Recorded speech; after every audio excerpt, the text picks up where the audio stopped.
Episode 5 of Ahsoka brought a massive wave of excitement amongst us fans, especially in this episode due to the amazing flashback scenes and character development.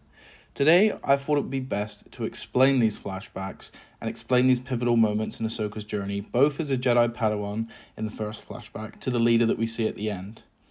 We're not going to be diving into Anakin and the connection that he was trying to show Ahsoka, her path, and that, she wants to live and not die, and I'll get into that into another video, but for the meantime, I just want to focus on the Clone Wars flashbacks and the callbacks. So whether you're a diehard Clone Wars fan or just getting acquainted with the character, let's dive into these flashback sequences and uncover their significance. Before we do, make sure that you like this video and subscribe if you want to see more Ahsoka content over the next few weeks, but enough of this small self-promoting, let's jump straight into this. Starting with the Battle of Teth as our first flashback, we journey back to Ahsoka's early days as Anakin Skywalker's Padawan. This battle holds a special place in Star Wars history, as it harkens back to the 2008 Clone Wars movie, which introduced Ahsoka to us fans. It was a time when Anakin and Ahsoka's relationship got off to a rocky start.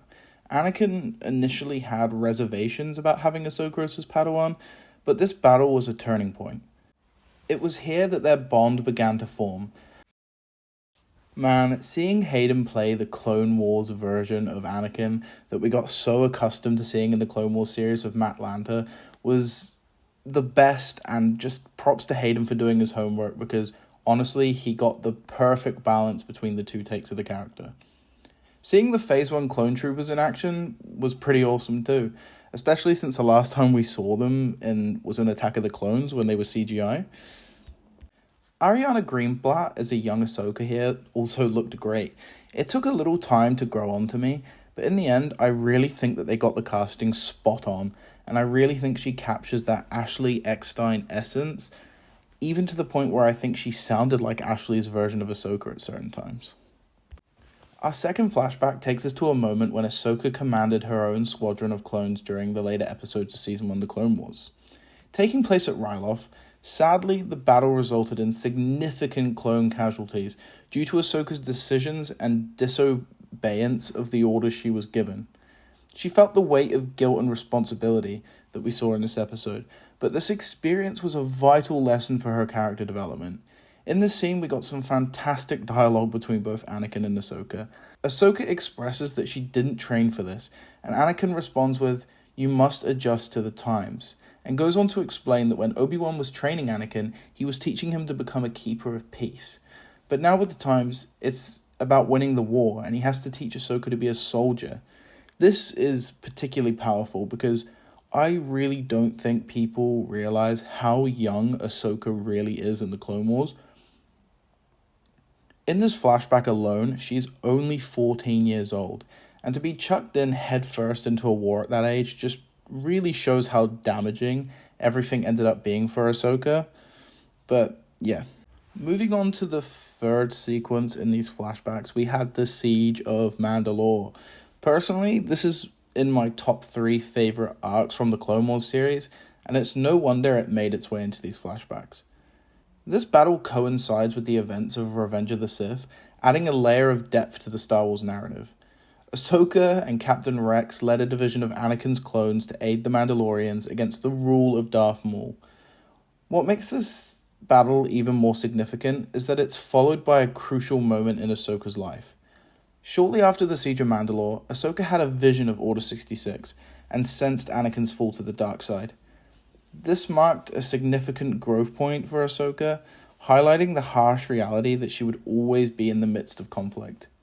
Anakin's main lesson to her was that there would always be a war, and she needed to accept it.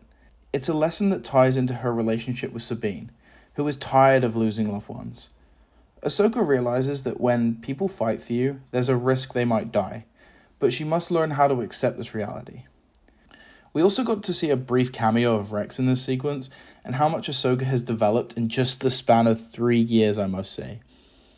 Seeing the Mandalorians in live action too was just so cool, man, and I wish we could have got even more, maybe even a glimpse of Ahsoka versus Maul. These flashbacks are a fantastic addition to the episode, offering fans the opportunity to see beloved characters like Rex and a young Ahsoka in live action for the first time. Hayden Christensen's appearance in Clone Wars armor was particularly exciting for longtime fans of Star Wars. It felt like we were getting a fresh perspective on Anakin as a mentor, rather than just Obi-Wan's apprentice. The fact that he now contributes to the Clone Wars legacy is truly the best. In conclusion, Episode 5 of Ahsoka was a thrilling ride through the past, deepening our understanding of Ahsoka's character and her connections to the larger Star Wars saga.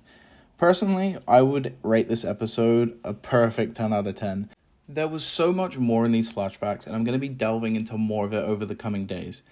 But yeah, enough about me. What was your favourite moment in Episode 5, and how would you rate it?